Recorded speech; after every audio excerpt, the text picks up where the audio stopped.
नमस्कार। आज हम संतुलन यानी कि बैलेंस के पीछे के विज्ञान को समझने जा रहे हैं। हम ये देखेंगे कि फिजिक्स में किसी भी चीज को एकदम स्थिर यानी इक्विलिब्रियम में रखने के लिए आखिर क्या जरूरी होता है। जरा इस तस्वीर को देखिए। एक इतनी बड़ी क्रेन इतना सारा वजन उठाए हुए है, लेकिन फिर भी अपनी जगह से 1 इंच भी नहीं हिल रही, एकदम स्थिर। भाई ये कैसे हो सकता है? ये कोई जादू नहीं, ये है कमाल की फिजिक्स। और आज हम इसी के बारे में बात करने वाले हैं। तो सबसे पहले ये संतुलन या इक्विलिब्रियम होता क्या है? देखिए, फिजिक्स की भाषा में इसका मतलब है कि कोई चीज अपनी स्थिति नहीं बदल रही। अगर कोई वस्तु रुकी हुई है तो वो रुकी ही रहेगी, और अगर वो एक कांस्टेंट स्पीड से चल रही है तो बस उसी रफ्तार से चलती रहेगी। तो फिर इस स्थिरता का राज क्या है? असल में इसका राज एक बहुत ही सीधे साधे नियम में छिपा है कि उस पर लगने वाले सारे फोर्सेस का जोड़ मतलब सम 0 होना चाहिए। सिग्मा F इक्वल्स टू 0 मतलब जितना धक्का एक तरफ से लग रहा है, ठीक उतना ही धक्का दूसरी तरफ से भी लगना चाहिए, ताकि सब कुछ बैलेंस्ड रहे। और हाँ, यही तो न्यूटन का पहला नियम है। इसे और आसानी से समझने के लिए सोचिए कि एक गुब्बारा है और उसके चारों तरफ कई पंखे चल रहे हैं। अब अगर हम चाहते हैं कि वो गुब्बारा अपनी जगह से हिले नहीं, तो क्या करना होगा? सीधी सी बात है, हर पंखे से आने वाली हवा का जोर एक दूसरे को पूरी तरह से कैंसल आउट कर दे। बस यही संतुलन का सबसे आसान उदाहरण है। अच्छा, तो हम इन फोर्सेस को बैलेंस तो कर लेंगे, लेकिन तब क्या जब ये दिखते ही ना हो? यहीं पर इंजीनियर्स एक बहुत ही जरूरी टूल का इस्तेमाल करते हैं। और सवाल यही उठता है कि अगर हम इन फोर्सेस को देख ही नहीं सकते, तो हम उनका हिसाब किताब कैसे लगाएंगे? मतलब उन्हें कागज पर कैसे दिखाएं ताकि उनकी कैलकुलेशन की जा सके? तो इसका जवाब है फ्री बॉडी डायग्राम। सोचिए कि हमारे पास एक असल चीज है, जैसे ये लटकता हुआ छल्ला। अब हम क्या करेंगे? कागज पर इसे बस एक पॉइंट या बिंदु बना देंगे। फिर इस पर जितने भी फोर्स लग रहे हैं, जैसे रस्सियों का खिंचाव, उन्हें हम एरोज यानी तीरों से दिखाएंगे। देखा, इससे पूरी की पूरी प्रॉब्लम कितनी सिंपल हो जाती है।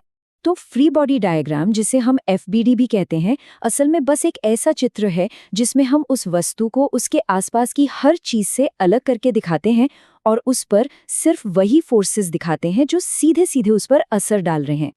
FBD बनाते समय हमें कुछ आम फोर्सेस को पहचानना होता है, जैसे कि स्प्रिंग्स जो जितना खिंचती हैं उतना जोर लगाती हैं, या फिर केबल्स जिनमें हमेशा टेंशन यानी खिंचाव होता है, और किसी भी सतह से लगने वाला नॉर्मल फोर्स जो हमेशा सरफेस के परपेंडिकुलर यानी 90 डिग्री पर होता है।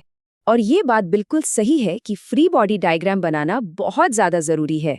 इसके बिना संतुलन से जुड़ी कोई भी प्रॉब्लम सॉल्व करना लगभग नामुमकिन है। ये पहला और सबसे ज़रूरी कदम है। चलिए अब इन प्रिंसिपल्स को एक थोड़ी सरल सिचुएशन में लगाकर देखते हैं, यानी कि एक 2D प्लेन पर।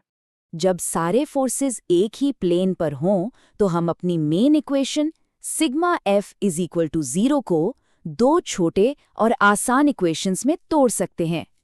पहली x डायरेक्शन के लिए, जहां सारे हॉरिजॉन्टल फोर्सेस का जोड़ 0 होना चाहिए, और दूसरी y डायरेक्शन के लिए, जहां सारे वर्टिकल फोर्सेस का जोड़ 0 होना चाहिए।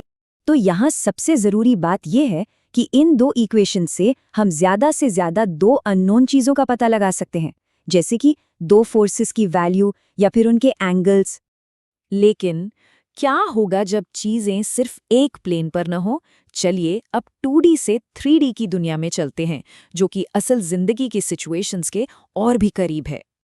देखिए, असल दुनिया में ज़्यादातर स्ट्रक्चर, जैसे ये ट्रांसमिशन टावर, 3 डायमेंशंस में होते हैं। तो जाहिर है हमें अपने एनालिसिस में एक और डायमेंशन जोड़ना ही पड़ेगा। पर अच्छी खबर यह है कि लॉजिक बिल्कुल वही रहता है। हम बस एक और डायरेक्शन यानी Z एक्सिस के लिए एक और इक्वेशन जोड़ देते हैं। तो अब X, Y और Z तीनों डायरेक्शंस में फोर्सेस का कुल जोड़ 0 होना चाहिए। और जैसा कि शायद आप अंदाजा लगा ही चुके होंगे, 3 इक्वेशंस का मतलब है कि अब हम 3 अननोन चीज़ों को सॉल्व कर सकते हैं। इससे हमें 3D सिस्टम में और भी कॉम्प्लेक्स प्रॉब्लम्स को सुलझाने की ताकत मिलती है। तो अब तक हमने जो कुछ भी सीखा है, उसे एक सिंपल सी चेकलिस्ट में मदद के देखते हैं। इसे आप एक इंजीनियर की चेकलिस्ट भी कह सकते हैं। किसी भी इक्विलिब्रियम प्रॉब्लम को सॉल्व करने के लिए ये 3 स्टेप की प्रोसेस है। पहला, अपने x, y और z एक्सिस को तय करें। दूसरा, उस चीज का एक साफ सुथरा फ्री बॉडी डायग्राम बनाएं जिसमें सारे फोर्सेस दिखाए गए हों। और तीसरा, अननोन्स का पता लगाने के लिए अपनी इक्विलिब्रियम इक्वेशंस यानी सिग्मा FF = 0 को अप्लाई करें। तो हमने ये तो सीख लिया कि किसी एक पॉइंट को स्थिर कैसे रखना है, पर असल दुनिया की चीजें सिर्फ पॉइंट तो नहीं होती, उनका आकार भी होता है। तो अब सवाल ये उठता है कि तब क्या होता है जब फोर्स किसी चीज को सिर्फ धकेलने या खींचने के बजाय उसे घुमाने की भी कोशिश करते हैं?